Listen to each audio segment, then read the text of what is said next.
Seville, it's been 10 days since that Bournemouth game. Does it seem a bit longer because of what's happened in that time? Yeah, it does actually. It does feel like, I don't know, it just feels like that was a bit of a nightmare game, to be honest with you. Just things weren't really going for us, especially myself. My finishing was poor. I should have scored. So, I think it's one of those games where we just sort of put it behind us. Having said that, it was still a point away from home, so it's not a complete disaster, and we're still top of the league. So we're going into tomorrow's game with a lot of confidence. Yeah, I think that's the one thing, isn't it? A point away from home in any other season seen as good, but everybody was walking around with their head on the floor looking like it was like a 5-0 defeat. I know, yeah, it's quite funny to be fair. But I think, that's good. That's the standards that we've set for ourselves now. And it just goes to show that we're not happy unless it's a win, which I think is the right mentality to have, individually and as a team. So it's good that the fans know that we're going into every game wanting to win, and if we don't win, then we are disappointed.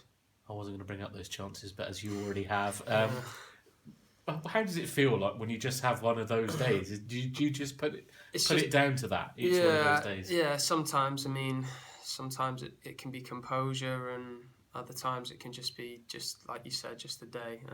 But it does just sort of play on your mind for the rest of the week, and you just go over it and over again in your head. But I think every player has that, and like the gaffer said, it's just about putting it behind you and getting on with it. I think people say that you're a confidence player. I think you said that before. Yeah. How do you go about trying to make the difference so you're not just maybe that confidence player, that you get the consistency? I don't know really. I feel like I've been consistent ever since I've come back into the team, and I do still feel confident. I just sort of know, like the gaffer says, we've all got our own individual games, and I just try and before a game think about what my game is, what I've got to do, and just try and do those things, and the rest just comes with it. But it's obviously always nice to get a goal early on in a game, because that just sort of sets you for the rest of the game. So I think that's what I'll be looking to do tomorrow night. Is there a danger of maybe thinking too much about it and not acting? Yeah, of course. Sometimes you can overthink it, and I think I was doing that at the start of the season a bit, just sort of overthinking it and thinking, oh, what have I got to do to get my best game out. So I think you just need to relax a little bit. That's what I've found is probably best for me. Gary's expecting good training from all three strikers today, because Dan Holman's in training and ready to take your shirt. Do you and Danny sort of revel that challenge now? Yeah, I think that's just common in football, isn't it? There's always going to be competition, and you've always got to watch your back, because there's always going to be a player wanting to take your shirt. So yeah, there is pressure for me to score some goals. But no, look, I like the pressure, and I'm sure it'll work as a positive for me. And Danny. Yeah, you didn't start the Kidderminster game away, did you? Because Andrea got a start. Yeah. So, but you came on after half time and were responsible for a really good start to the second half. Is that something that you'll get confidence from going into tomorrow night? Yeah, of course. Yeah, look, you always got to go into a game with confidence, and you've always got to go into a game fancying yourself to get a goal. So yeah, I go into every game confident.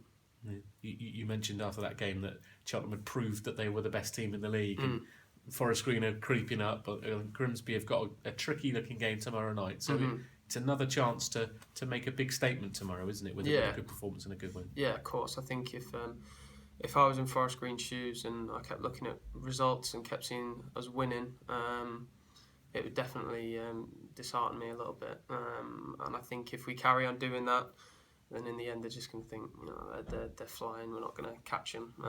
So I think that's what we need to do. We just need to keep putting the pressure on them. But we're in a good position where we don't really have to worry about other teams, because at the end of the day it's all in our hands now. Obviously if we win every game for the rest of the season, we win the league, but that's near impossible. So but like I said, it is in our hands, so it's only us that can mess this up now. I think there's 18 league games to go. At what stage do you sort of think that you're starting the run in towards the end of it? I'm not sure. I've never really been in this position before. I've been in a promotion race. But, I think with 10 games to go maybe. I think, we've... we don't think we've cracked it by any means, but I think a lot of us are starting to believe, that we are going to win the league, which is what we need. But I'm not sure really. I think as soon as if we start pulling away, or whether it stays tight, it depends on the table. And like you said, it depends how other teams do in and around us. Yeah, so it is another chance to pull away tomorrow night, and Of course. that's the motivation. Yeah. Well, we can go 5 points clear again of Forest Green if we win tomorrow night, and then if say they lose on Saturday, then we go into Sunday's game 5 points clear with a chance to go 8 points. So, football can work like that. It can work the other way as well. So we've just got to make sure that we do everything possible to get the best out of everything. And just finally, obviously, since the last game, the squad's lost a big leader in Downsy on the pitch. Yeah. Is there something that in the younger lads that makes you think, well, he's not there, it's time for me to maybe ramp it up another notch in terms of the standards that I'm setting of others as well as myself? Yeah, of course. I think Downsy's been unbelievable for us this season, and he is a massive, massive loss for us. I think we all know that. But we are a team at the end of the day, and we've got leaders within the team who can step up, and we've all got to pull our weight. But Downsy's got an unbelievable attitude, and he said he's going to be in and around the place, making sure that still feeling he's still going to do his job, as a captain.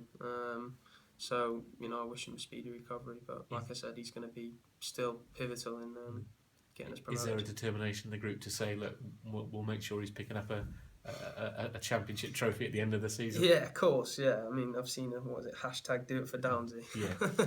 So yeah, I think there's a massive part of that. It's so unfortunate for him. So I do think that we do owe it to him and to ourselves and to the club and fans to get us promoted. Excellent. Cheers.